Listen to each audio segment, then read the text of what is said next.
bita shira umuteto ni ikintu kigukosora uburezi n'ubusongarere bwose na bwa busiviliyani bwose mufite bukagushira. Dukomeje kuzirikana kirisitu waje adufatiye runini. Iyo atahaba hari gushya. Haleluya Yesu. Iyo atahaba abagome bari kuba benshi. Iyo atahaba hariya mu bitaro by'Indera haba hari abasazi benshi kandi Ndera ntabwo hari kuburamo igitanda cya mama Sharirene.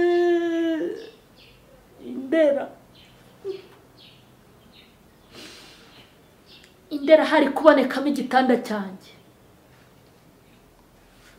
Iyo atahaba Mageragere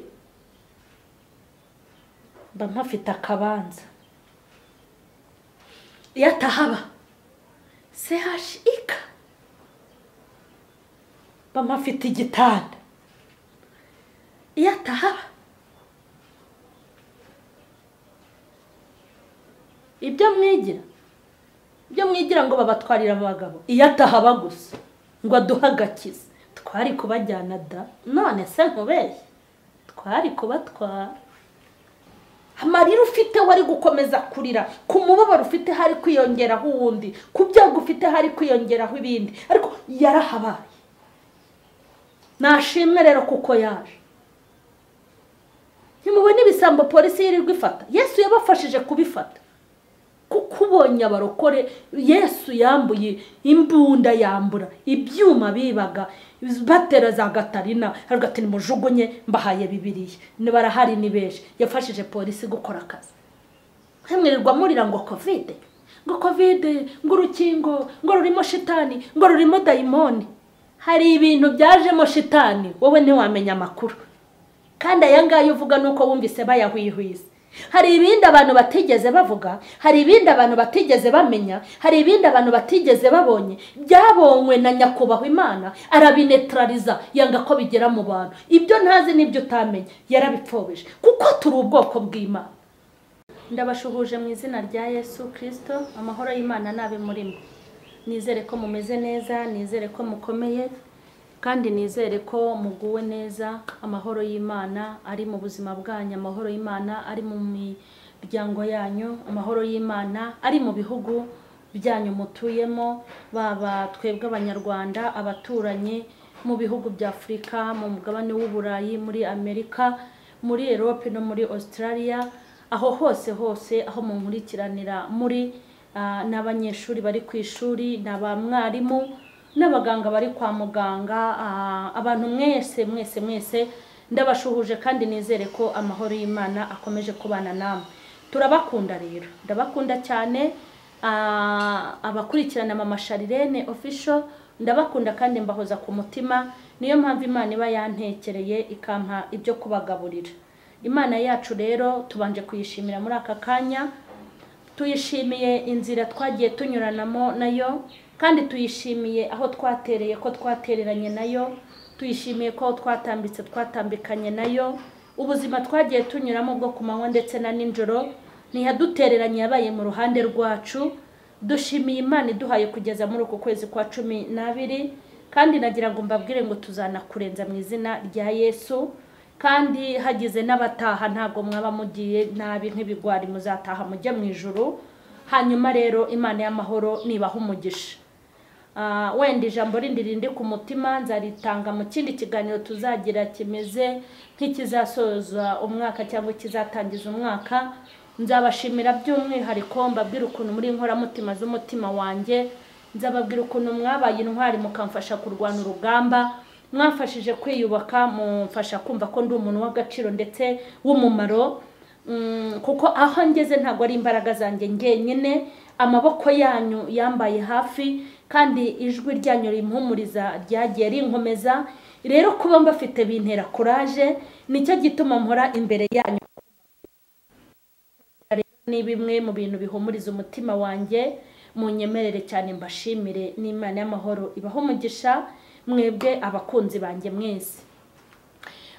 Ni episode n'ubundi dukomeje kugenda tuganira muri iki cyumweru cyo kwitegura Noheli.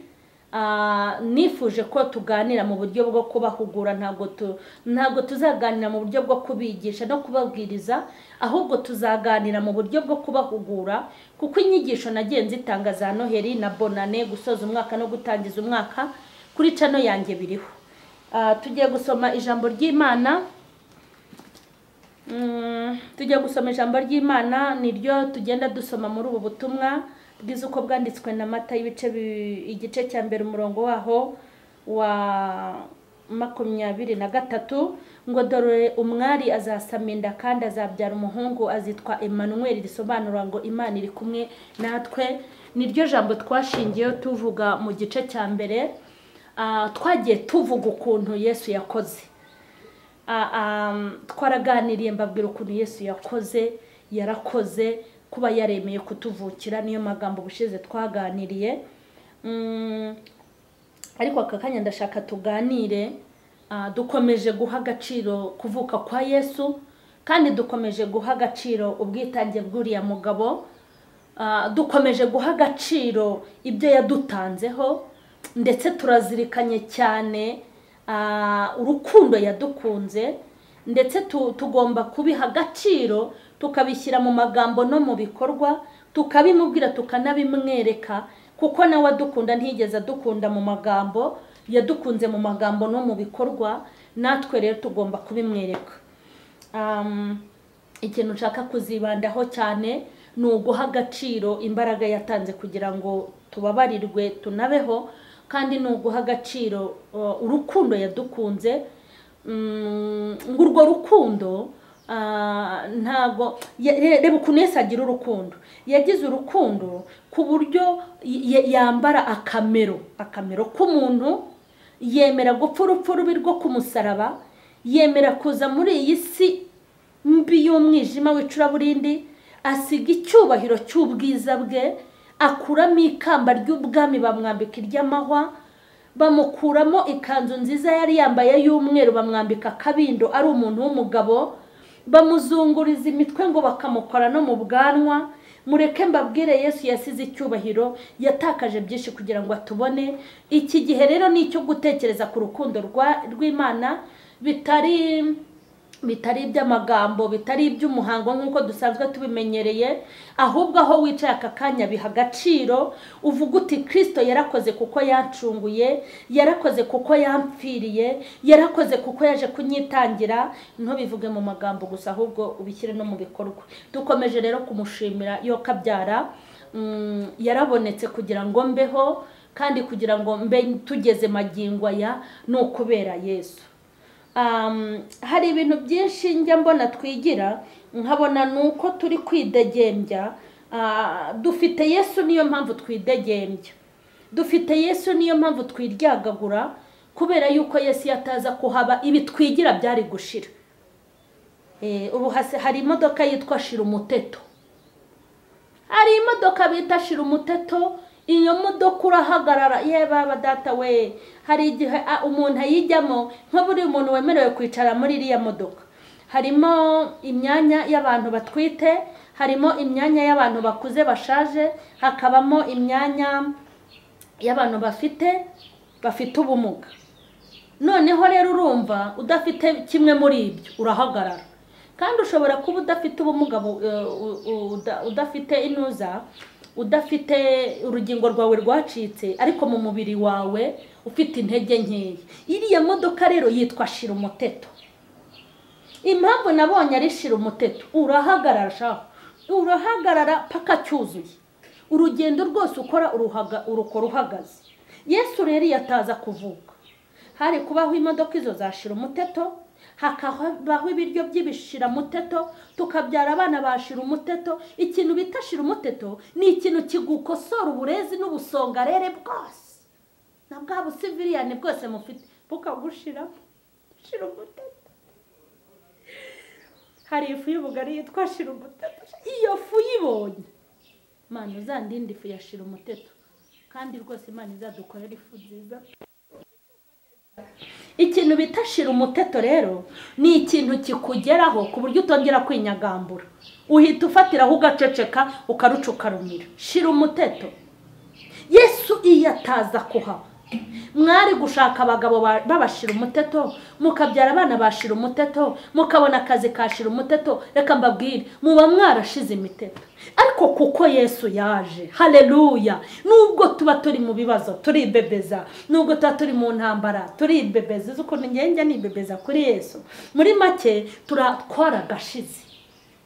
Haleluya. Umuntu arakwanga, abantu bakakwanga. Mureke mbabwire, mu bantu bagize inshuti nkeya z'ingirakamaro mbamo, ariko banyanze shaho nk'inzihiye. Wagira ngo barababwiye ngo nimukomeza kuvugana na mama Sharirene, nubwo harimo ababivuze, nimukomeza kuvugana na mama Sharirene muzapfa. Naragiye mbura inshuti, ariko ubu simbyicuza, Imana yankubiye inshuro nyinshi nk'izindi. Ariko nagira ngo mbabwire ngo nubwo tubabarira inaha, ariko dufite Yesu. Abantu bakuvaho ugasigarana Yesu, ako karamaze. Abantu barakwanga ugasigarana Yesu ugukunda. Abantu bakugirira nabi ugasigarana Yesu kugirira neza. Abantu bagucaho umurongo ugasigarana Yesu waguteyeho vi.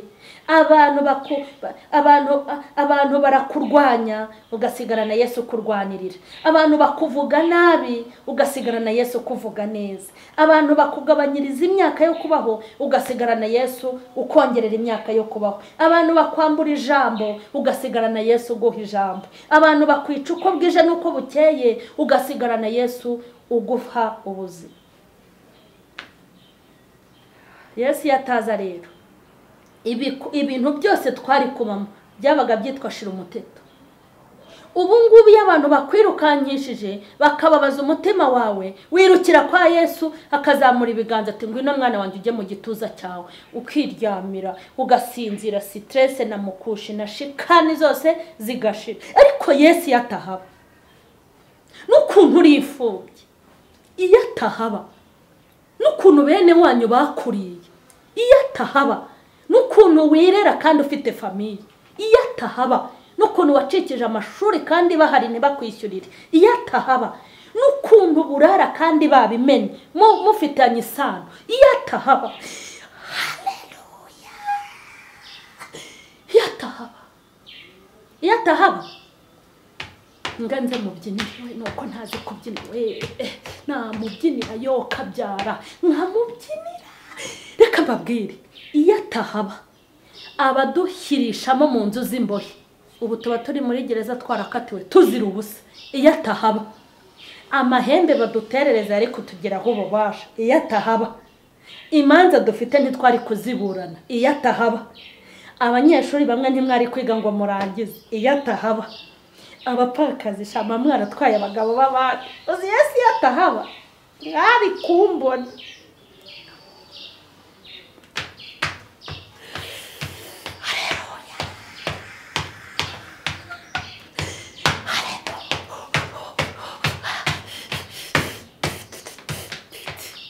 Iyo atahaba shaho ntureba mama Sharirene shamba ndi umurakari. Urumva bimwe muza mwirirwa mwivugisha kuri kamera munyiyongoza, umva mbafashe.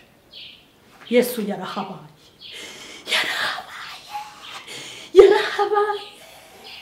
Niyo nkurakari yaramoza, niyo ngize umubabaro aramoza. Ye baba we, iyo atahaba indege ntizari kugera iyo zijya. Iyo atahaba amato yari kurohama. Iyo atahaba imodoka zari gukora impanuka. Iyo atahaba ababisha bacu bari kutugiraho ububasha. Iyo atahaba se mba nambara. Iyo atahaba se mba ndya. Iyo atahaba se mba nkopfora. Iyo atahaba se mba mvuga. Iyo atahaba do mba narikatiye, narishyizeho towa, mba naragiye kwihisha. Mwari kuvuga bya bigambo byose nkasigara hano hafi. Mba naragiye kwipurika, nkipurikanga, ntawe ari kongera kunshigera. Ariko kuko yahabaye nanjye narabonetse. Kuko hari nawe uzahaba. Kuko hari ntabwo uzapfa. Kuko hari ntuzakenyuka. Kuko hari Haleluya, yarahabaye abiga muriga bahakurangiza, yarahabaye imfubyi arabarera, yarahabaye abapfakaza babera abagabo, yarahabaye abadafite shinge babera shinge na rugero, yarahabaye aburanira abatagira epfo na ruguru, yarahabaye arambura ibiganza aravuga ngo yemwe abarushye n'abaremerewe nimuze musange ndabaruhura. Arambura ibiganza, abamanyura amazi baraza, arambura ibiganza, abasambanyi baraza, arambura ibiganza, abicanye baraza, arambura ibiganza, abagome baraza, abaje bafite iminkanyari adushyiraho fresheri, abaje ari abarakare aduha ituze, aduha ibyiringiro, abaza bisabira gupfa bamugezeho, abahaza uburame, abarikatiye. Hari abantu bari barikatiye, Yesu abaho ubuzima. Vuga ngo arahari. Mumbabarire uko mwambonye. Iyo ngeze umva reka mbabwire, numva inkuru za benshi, ngasoma ibitabo bitandukanye, nkareba inkuru z'abahanuzi, nkareba iz'abatambyi, nkareba ibintu Imana yakoze, nkareba abamarayika. Ariko iyo bigeze kuri uyu mugabo witwa Yesu, mba numva nafata mikoro nkagenda no mu muhanda nkabivuga. Kandi nukuri nakubitamo ibubu yanjye nziza, muzi ko ababwiriza mu muhanda ari abasazi, nkagenda babwira umugabo witwa Yesu.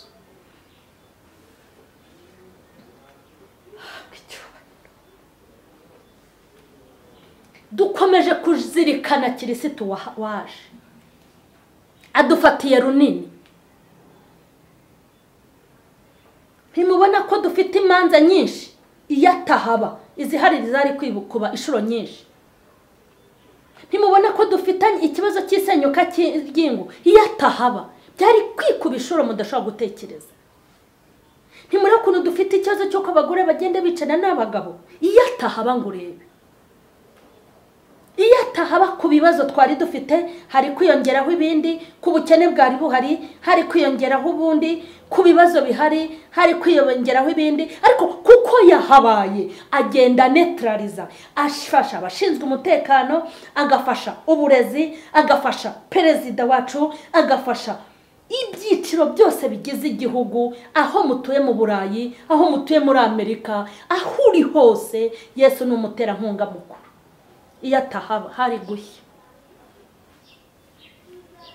Haleluya Yesu. Yesu haleluya.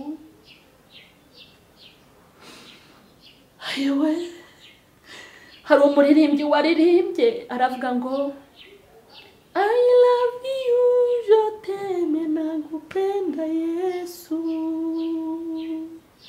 ndagukunda Yesu, ndagukunda cyane. I love you, je t'aime, nakupenda Yesu. Iyo atahaba abagome bari kuba benshi. Iyo atahaba hariya mu bitaro by'Indera haba hari abasazi benshi. Kandi Indera ntabwo hari kuburamo igitanda cya Mama Sharirene.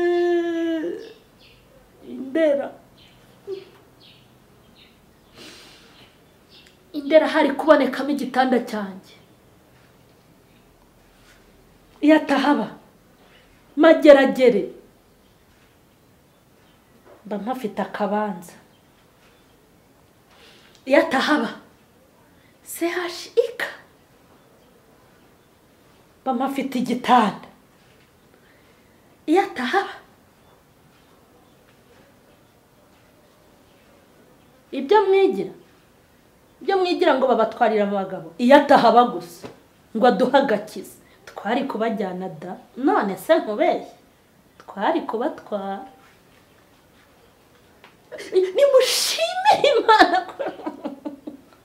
Nimushimire Imana ko yadukuye mu mubare w'abanyabyaha,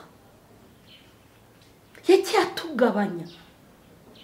Ibisambo byibishaga imbunda yabihaye Bibiliya, ubu biravuga ubutumwa. Abari indaya yabahaye mikoro, n'abaririmbyi n'abahanzi n'abadiyakoni bari gukora umurimo. Twari kubazengereza amarira ufite wari gukomeza kurira, ku mubabaro ufite hari kwiyongeraho uwundi, ku byago ufite hari kwiyongeraho ibindi, ariko yarahabaye. Nashimwe rero kuko yaje. Ntimubone ibisambo polisi yirirwa ifata, Yesu yabafashije kubifata. Kuko ubonye abarokore, Yesu yambuye imbunda, yambura ibyuma bibaga batera za Gatarina, aravuga ati nimujugunye mbahaye Bibiliya. Barahari ni benshi. Yafashije polisi gukora akazi, yafashije igihugu kukiyobora. Mu byiciro byose agenda yiguhatiriza akitambika. Haza ubwami bw'umwijima akabunetraliza. Hemwirirwa murira ngo covid, ngo urukingo, ngo rurimo shitani, ngo rurimo dayimoni. Hari ibintu byajemo shitani, wowe ntiwamenya amakuru. Kandi aya ngaya uvuga nuko wumvise bayahwihwiza. Hari ibindi abantu batigeze bavuga, hari ibindi abantu batigeze bamenya, hari ibindi abantu batigeze babonye, byabonywe na nyakubahwa Imana, arabinetraliza, yanga ko bigera mu bantu. Ibyo ntazi nibyo utamenye, yarabipfobeje, kuko turi ubwoko bw'Imana. Kuhaba ngo abantu bagendera ku rutaro, tuba tugendera no mu mabase no mu masafuriya, hari hejuru mu kirere. Ngo umuntu arakwibuka ajya ku mupfumu, umva twese twari kwiberayo. Tuba turi ibintu by'ibibandi, by'ibihararumbo, by'ibirara, by'ibigore byasaze, byakanuye amaso. Nk'ubu Yesu yatahaba, mba ndi ikintu cyakanuye amaso, cy'ikirakare, kidaseka, cyababaye, cy'ikigome. Ariko kuko yahabaye, haleluya, yaraje afata umutima wanjye araworoshya bugira inyama, angira umubyeyi w'abana disi benshi, ashyiramo impuhwe disi n'imbabazi, ampa gukunda abantu yiremeye. Haleluya, yarahabaye. Hanyuma nimbabwira ngo tubihe agaciro, murumva mbabeshya ibintu byose mbabwiye. Ngaho nawe nuko nawe tutaguhaye mikorosha kubyo mvuze, nawe hari ibyo wari kongeraho. Yesu yatahaba indwara zakize ntago zari gukira. Yesu yatahaba abari barakatiwe mwari kugumayo, kandi nzi ko hari abakatiwe bavuyemo. Yesu yatahaba byari kuba bibi, byari gukomera, abagome bari kuba benshi. Tumushimire. Twasomye ijambo ry'Imana muri Matayo igice cyaho cya mbere, ukuntu umwami Yesu yavutse, ukuntu umwari yasamye inda y'umwana w'umuhungu, ngo azitwa Emmanuel, risobanura ngo Imana iri kumwe natwe. Nubwo turi mu bibazo, nubwo turi mu kaga, nubwo turi mu makuba, hari ikintu ukwiye gufata mu mutwe ukakibroka, ku buryo Satani naza n'igitero uzajya uhita ubimubwira ngo Imana iri kumwe natwe. Nubona minerivare iri kubura ujya uvuga ngo Imana iri kumwe natwe. Nubona kurya byatangiye kumera ukundi kuntu ujya uvuga ngo Imana iri kumwe natwe. Emmanuel risobanura ngo Imana iri kumwe, ntago uri wenyine ngo abantu bakuvuyeho. Emmanuel irahari, ngo abantu barakwanga. Emmanuel arahari, ngo abantu ntibakwitayeho. Emmanuel arahari. Hari umuntu ugukunda, ni Emmanuel. Ngo nta muzamugira, Emmanuel arahari. Ngo nta ukugererayo, Emmanuel arihagije. Ngo wahatambutswa n'iki, Emmanuel arabishoboye. Ngo byaca mu zihe nzira, Emmanuel afite imbaraga. Tugiye gusenga. Aya magambo ni amagambo yo muri Noheli. Noheli, bonane, gutangiza umwaka no gusoza umwaka. Uko ushyiramo imbaraga mu kuzambara imyenda myiza, ushyiremo n'imbaraga mu gutekereza ikintu waba waramariye Emmanuel. Uko ushyira imbaraga mu kuzashaka kurya neza, ukazasukura inzu yawe, utekereze n'ikintu waba waramariye Emmanuel waje kugucungura. Tugiye gusenga. Nyemerera dusengane, duha agaciro Emmanuel ibyo yakoze. Ndagushimye Emmanuel, Kristo Yesu. Hareba umuryango wa Yuda gishyitsi cyo kwa Dawidi. Haleluya. Habwa icyubahiro kandi cyane, kirwa hejuru ndetse. Haleluya. wagaragaje urukundo kuri twebwe, wagaragaje kwitanga kuri twebwe, wagaragaje igikundiro n'icyubahiro, wagaragaje byinshi ku buzima bwacu. Aho tugeze tubikesha wowe, iterambere ryacu ni wowe rishingiyeho, kubaho no kuramuka ni wowe bishingiyeho. Haleluya, haleluya. Emmanuel wubahwe kubw'igikorwa cy'indashyikirwa wakoreye abagusenga n'abagusingiza. Warakoze, wagize neza kutubohora, wagize neza kutugabira agakiza, wagize neza kuduhitiramo ubugingo, wagize neza kutunyuza mu mucyo, wagize neza, haleluya, kutwemerera kubana nawe. Ndabigushimiye, ndasengera ubu butumwa bugere ku bazungu n'abirabura, bugere ku bakomeye n'aboroheje, bugere ku bize n'abatarize, bugere mu mujyi no mu cyaro, bugere bwambuka imipaka. Marayika buherekeze, buhindura abantu bagutekerezeho kandi bakwibazeho, bamenye ko uri umwami, baha agaciro ukuntu wavutse, baha agaciro ukuntu wemeye kubumbura igitabo cyari gikomeye. Ndagushimye cyane, komeza uvukire muri twe kandi komeza wagura ubwami bwawe muri twebwe. Girira neza abadukurikiranye, girira neza abakwiringiye, girira neza abubereye umwami, girira neza abatuye isi n'abatuye igihugu, isi yose imenye kuri umwami. Urakoze, ndagushimye mwami kubw'ineza yawe, icyubahiro n'ikibi cyawe mu izina rya Yesu, amen. Imana nibahe umugisha, kandi Imana nikomeze kubagurira imbago. Hanyuma mbifurije ko umwami azavukira muri mwe kandi aheza, kandi mbifurije kuzagira Noheli nziza, kandi mbifurije kuzagira umwaka mwiza, muzawurye ntuzabarye niko bajya bavuga, umwaka wo kuzura imbaraga z'umwuka wera, umwaka wo guhindurirwa amateka ndetse n'ubuzima, umwaka wo kwiyuzuza n'Imana. Uyu mwaka uzaze ari umucyo n'urumuri ku buzima bwanyu no ku bugingo bwanyu. Murakoze cyane, ndabakunda. Mukoreshe ya mwandike hepfo kuri comment, muduhe inama, muduhe ibitekerezo, mukomeze kandi mukurikirane filme Ubuhenebere Karundura zitambuka kwa gatandatu mu gitondo ndetse no kwa gatatu mu gitondo. Kandi uze kureba aho hepfo kuri comment, aho hepfo turi buhashyire link kugira ngo abantu bashaka kujya ku rubuga rwanjye rw'abakunzi ba Mama Sharirene, ushaka kurujyaho ni karibu. Iy'amahoro bishimire, amen.